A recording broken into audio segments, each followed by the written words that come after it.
Nós já vimos então que dentro da modalidade prisão criminal, nós temos a prisão em flagrante, a prisão preventiva e a prisão temporária.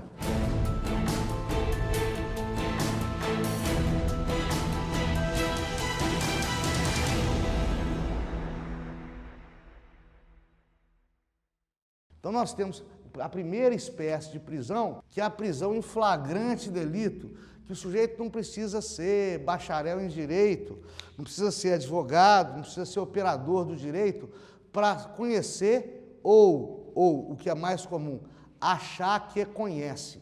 Porque assim como há um monte de lendas urbanas, há também uma enormidade de variantes de lendas urbanas jurídicas. Uma que mais aflige a nossa população em geral é o desconhecimento, ou a mania de achar que conhece, como queiram, o instituto da prisão em flagrante. A princípio, a prisão em flagrante não é mensurada pelo tempo do cometimento da infração em números. E há muitas pessoas que entendem, e falam, e esbravejam, e teimam, que a prisão em flagrante é até 24 horas depois do cometimento do crime, ou é até 7 dias após o cometimento do crime, ou dura enquanto a vítima estiver no hospital, e coisas dessa natureza, todas elas absurdas. O que vai regulamentar a prisão em flagrante são os artigos 301, 302 e 303 do Código de Processo Penal. O que é a prisão em flagrante?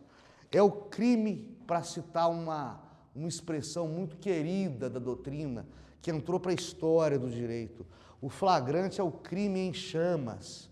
Quando você for falar de flagrante, lembra de fogo, aquela coisa que está acontecendo, que é urgente, que é emergencial, que é perigosa e que tem que ser contida.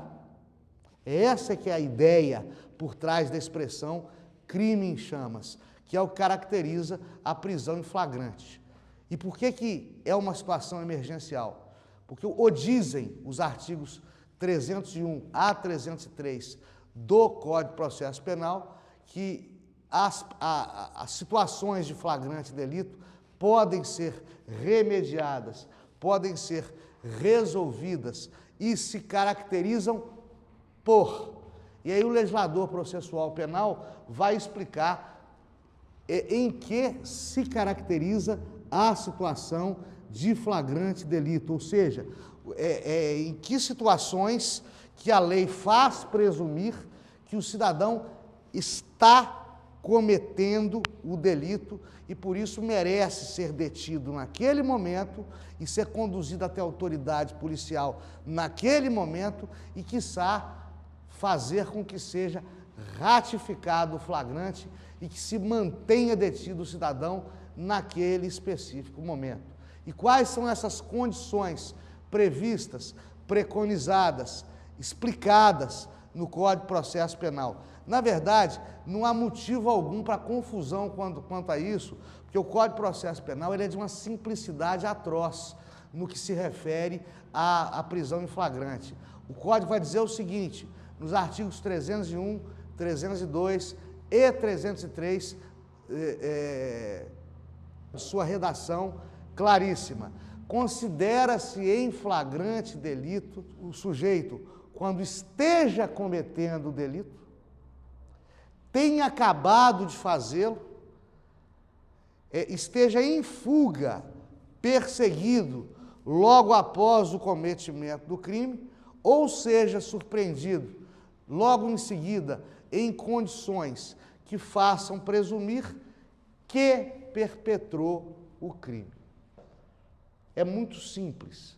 O Código de Processo Penal não é por si só um diploma claro, mas nesse ponto de conceituar e de contextualizar o flagrante, o Código de Processo Penal é de uma simplicidade absurda. Vamos passo a passo, como eu prometi para vocês. O Código de Processo vai dizer o seguinte, considera-se em flagrante delito quem está cometendo o delito, quem está cometendo o crime. Vamos supor um sujeito andando pelas ruas e o Zezinho, o meliante Zezinho, enfia a mão no bolso dele para tomar a carteira dele. Ali o Zezinho está cometendo o crime. Ali o Zezinho está em flagrante delito. Vamos supor, neste mesmo exemplo, que o Zezinho não só enfiou a mão no bolso da vítima, como retirou a carteira do bolso da vítima. E com a carteira em mãos, ele é pilhado pela polícia ou pelo cidadão comum, que também pode prender em flagrante. É a regra do artigo 301 do Código de Processo Penal. Mas já é outra história, eu não vou confundir vocês. Vamos supor, primeiro caso, Zezinho está enfiando a mão no bolso da vítima, flagrante delito. Segundo caso, é surpreendido com a carteira da vítima nas mãos, flagrante delito. Terceiro caso, foge da autoridade policial logo após ter subtraído, ter surrupiado, ter retirado a carteira da vítima. Enquanto durar essa perseguição, atenção, enquanto durar essa perseguição, pode ser 1 minuto, podem ser 5 minutos, pode ser 1 hora, pode ser 1 semana, pode ser 10 dias. Enquanto o Zezinho estiver correndo e a polícia estiver correndo atrás do Zezinho, haverá flagrante delito, porque a perseguição incessante com o autor do delito em fuga, logo após o seu cometimento, caracteriza a situação de flagrante delito. E, lá no artigo 303, o legislador dá uma complicadinha, mas mesmo assim não é muito difícil de entender. O sujeito é surpreendido logo após, em circunstâncias que façam crer que cometeu o delito.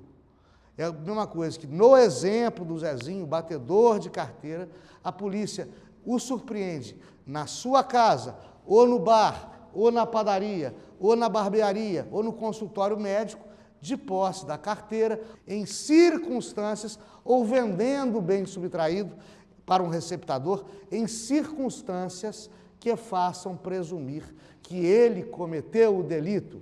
Nessas 4 circunstâncias, nós teremos, atenção, nós teremos o flagrante delito.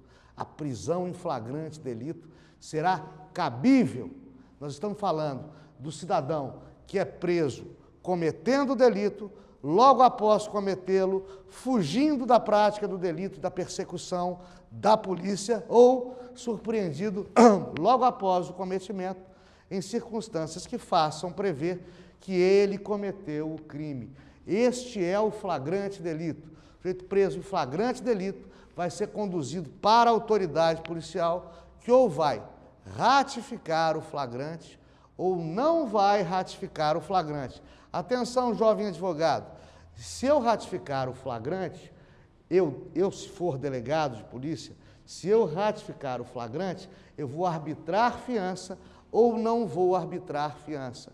Se eu arbitrar fiança, o cidadão, o seu cliente, pagou a fiança, ele está liberado, ele vai sair, vai se livrar solto, ainda na delegacia de polícia.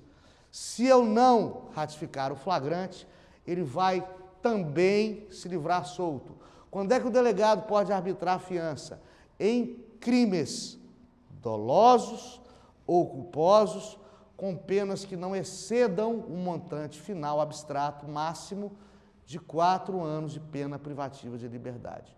Em qualquer outra situação, o delegado pode arbitrar fiança, que poderá ser honrada ou não pelo seu cliente. Se não for honrada por falta de recursos financeiros, por falta de condição de pagar a fiança, nada obsta que o advogado requeira perante o juiz a concessão da liberdade provisória sem fiança. De qualquer maneira, o delegado ratificou o flagrante, ele concede ou não concede fiança. Concedeu fiança ou não concedeu fiança, o caminho aí encerra-se a prestação do delegado, encerra-se a prestação da autoridade policial. Atenção, muita gente confunde o pedido de liberdade provisória com o pedido de relaxamento flagrante.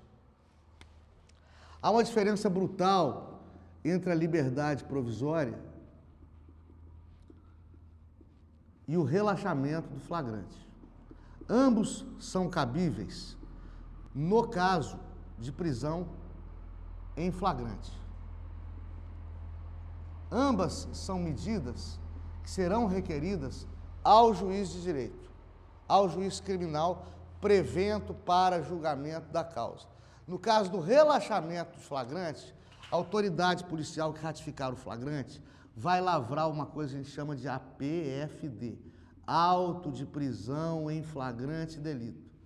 Você vai pedir o relaxamento do flagrante quando esse auto de prisão em flagrante delito, quando essa ratificação da prisão do acusado conduzido pela prática de crime em flagrante, quando dela, do auto de prisão, dele, auto de prisão, exista nulidade, exista algum defeito intrínseco que faça presumir que a prisão é ilegal.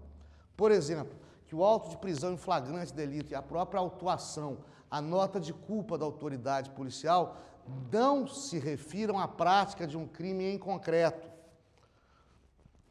Por exemplo, isso é muito comum de acontecer, um sujeito que furta da própria esposa. Ele não tem como furtar dele mesmo. Se ele é casado em comunhão de bens, o gesto dele, pegar uma torradeira na cozinha dele, levar na boca de fumo para trocar por droga, por exemplo, não configura crime contra o patrimônio, porque o cidadão não pode furtar de si mesmo.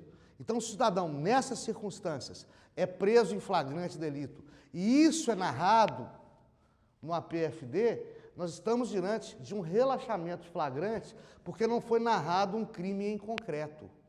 Não foi narrado um fato criminoso em concreto. Não existe esse crime no ordenamento jurídico penal brasileiro. Também pode ocorrer de não ter sido seguido durante o flagrante, o auto de prisão em flagrante delito, não ter sido seguido algum disposto em lei, alguma imposição legal. Por exemplo, uma das testemunhas é menor de 18 anos, não foi ouvida na presença do pai ou responsável, não foi ouvido na presença de curador. Neste caso, a oitiva desse menor de 18 anos é nula, gera nulidade e invalida o flagrante. Também é o caso de se pedir o relaxamento da prisão em flagrante. Em outra circunstância, se pode pedir a liberdade provisória. Geralmente há advogados que acumulam o pedido de relaxamento de flagrante com o pedido de liberdade provisória, nos seguintes termos. Meritíssimo juiz, o auto de flagrante delito, o APFD, é nulo. Foi ouvida uma testemunha presencial, menor de 18 anos, sem a presença do representante legal, do pai ou da mãe dos genitores, e sem a nomeação de curador para o ato pela autoridade policial. Então, o auto de prisão em flagrante delito é nulo. Se Vossa Excelência assim não entender, então vem pedir a concessão da liberdade provisória. Por quê? Por quê? O réu é primário, de bons antecedentes, tem residência certa, ocupação fixa e não cometeu crime hediondo análogo hediondo. É isso que os advogados costumam fazer. Porque na liberdade provisória, se no auto de prisão em flagrante delito eu me atenho a requisitos formais da prisão, já no pedido de liberdade provisória, eu vou entrar na pessoa do flagrado. Eu vou dizer que o flagrado não merece ficar preso, não há necessidade de manutenção da prisão do flagrado. O flagrado não vai dar trabalho para a autoridade policial, o flagrado não vai dar trabalho para o juiz que vai julgar a causa futuramente, não vai fugir. O flagrado está à disposição da justiça, tem índole boa, nunca antes cometeu delito, o delito não foi um delito violento. Eu vou pedir a concessão da liberdade provisória, ou seja, quando eu peço a concessão da liberdade provisória, o acusado, o indiciado, o suspeito, já está preso em flagrante delito. A prisão dele já vale, ela já é fato passado, concreto, já existe uma situação jurídica consolidada. Eu vou tentar reverter esta situação através de um pedido de liberdade provisória. Vou pedir ao juiz que, revendo a prisão que já existe, entenda de maneira diversa e conceda a ele uma nova oportunidade. Retorne o status libertatis, retorne a condição de liberdade através do pedido de liberdade provisória, que é diferente do relaxamento de flagrante, porque no relaxamento de flagrante eu estou partindo de uma situação flagrante que não valeu, que é inválida. Eu vou pedir para que se desfaça uma situação jurídica. Eu vou pedir para que se desfaça um ato. Enquanto no pedido de liberdade provisória, eu estou pedindo a declaração de um direito novo e a consolidação de uma situação jurídica antiga, que era de liberdade, que era a regra e que cessou, diante de uma prisão que eu peço que seja desfeita. No auto de prisão em flagrante delito, há uma condição nova que constrange a liberdade do indiciado. Eu estou no pedido de relaxamento dizendo que esse ato jurídico não se aperfeiçoou por esse ou aquele detalhe. Na liberdade provisória, eu estou afirmando que sim, foi preso em flagrante. Sim, aconteceu. Sim, o flagrante se deu. Mas eu estou pedindo uma nova chance para que o flagrado, que se encontra naquele momento preso, possa aguardar o desate da sua questão aos olhos da lei penal, aos olhos da polícia, aos olhos do Poder Judiciário Criminal, possa aguardar o desate da sua situação criminal em liberdade, cumpridos determinados requisitos. Tanto o pedido de liberdade provisória, quanto o pedido de relaxamento de flagrante, quanto ambos deverão ser distribuídos para o Poder Judiciário, distribuídos para o juiz de direito. O juiz de direito poderá estar ou não prevento. Todo e qualquer pedido de liberdade provisória, pedido de relaxamento de flagrante, vai estar ligado a um inquérito policial. E esse inquérito policial tem um destinatário, que é o juiz da causa. Esse juiz da causa estará prevento para o inquérito e para o conhecimento dos pedidos de liberdade provisória e de relaxamento de flagrante. O juiz está prevento, é ele o competente. Ele está presidindo o inquérito, com o delegado de polícia, ele está recebendo os pedidos incidentais a esse inquérito. É ele que vai julgar o relaxamento de flagrante, é ele que vai julgar o pedido de liberdade provisória. Ele é o competente, ele vai ouvir o Ministério Público e vai julgar, ok? Ele ouvirá o Ministério Público obrigatoriamente quando o pedido de liberdade provisória for sem fiança. Para a concessão da fiança, nos casos em que a lei permita, o juiz de direito não está obrigado a ouvir o Ministério Público, nada impedindo, todavia, que o faça. É uma questão, às vezes, até de bom senso, de divisão de responsabilidades, né, e de cooperação recíproca. Sempre, de qualquer maneira, a decisão que indefira a concessão da liberdade provisória, que indefira o relaxamento de prisão em flagrante, ela, muito embora, a princípio, desafie esse ou aquele recurso, não é esse o caso. O caso é de interposição e impetração de habeas corpus, que é o remédio para o constrangimento ilegal ao direito de ir e vir das pessoas. Portanto, jovem advogado, se você tiver um pedido de liberdade provisória, com ou sem fiança, indeferido pelo juiz, ou uma fiança não concedida pelo delegado de polícia, quando deveria sê-lo, o remédio jurídico adequado não é um recurso, é a interposição de um habeas corpus contra a decisão que impediu a liberdade do seu cliente. Se for a decisão do delegado, você vai impetrar o habeas corpus na Justiça Criminal da comarca. Se é uma decisão do juiz de direito, o habeas corpus deverá ser impetrado junto ao tribunal de origem deste juiz. Sempre um habeas corpus contra a decisão. O habeas corpus está, inclusive, no capítulo de recursos do Código de Processo Penal. Mas, tecnicamente, atenção, tecnicamente o habeas corpus não é recurso. O habeas corpus é uma ação constitucional. É uma ação constitucional em que a autoridade coatora é ré. Então, é equivocado se dizer que o habeas corpus seja um recurso, muito embora ele esteja situado no capítulo de recursos do Código de Processo Penal. você vai ingressar com pedido de liberdade provisória, você vai ingressar com pedido de relaxamento de prisão em flagrante, independente de juntada de procuração. Não existe isso na jurisdição criminal. São fatos urgentes, são causas urgentes. Junta depois procuração. Isso não é importante aqui. Junte sim todos os documentos que comprovem a prisão do seu cliente, todos os documentos que comprovem os fatos alegados por você.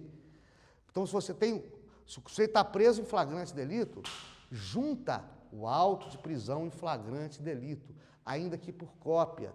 Se o sujeito é primário de bons antecedentes, cadê a certidão de que ele é primário de bons antecedentes? Se o juiz tiver que solicitar do escrivão que apure a certidão para depois juntar, você perdeu um dia. Já traga tudo mastigado. Certidão de antecedentes criminais. Acontece, por exemplo, o sujeito é preso em flagrante em Belo Horizonte. O cara é de Almenara. O cara acabou de chegar em Belo Horizonte. Tem operador do direito que vai deixar passar isso batido. Mas quando o juiz é experiente, promotor experiente, não vai deixar passar isso batido. O sujeito junta uma certidão de antecedentes criminais negativos de Belo Horizonte. Belo Horizonte eu sei que ele é primário. Eu quero saber na cidade de origem dele, Almenara, se ele é primário.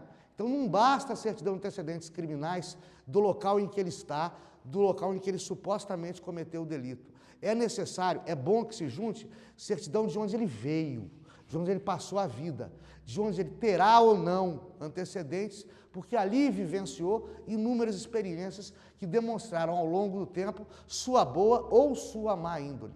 Se ele tem emprego certo, junta o holerite, junta a CTPS, a carteira de trabalho, não fica só no lero-lero. Se ele tem endereço certo, junta o comprovante de endereço. É muito comum, por exemplo, o sujeito mora na favela do Palco Meu, número 10, mas a conta de luz do número 10 da favela do Palco Meu está em nome da companheira dele ou do sogro dele. Não deixa esse documento solteiro nos autos, não, que o juiz não vai entender. Se realmente o comprovante de residência está em nome de terceira pessoa, você tem que vincular essa terceira pessoa ao indiciado. Então, o Zezinho está preso, ele mora no número 10 da favela do Palco Meu. A ligação de luz está em nome da Mariazinha, esposa dele. Então, junta a certidão de casamento, para provar que a Mariazinha, que é quem tem o nome na conta de luz, é a esposa do Zezinho. Tudo para quê? Para criar um juízo de certeza para o magistrado, para que ele possa julgar com serenidade, para que ele entenda se, afinal de contas, aquele caso é um caso de conceder ou não conceder a liberdade provisória ou o relaxamento do flagrante. Entendido? Espero que sim. Você está no Simplifica Direito.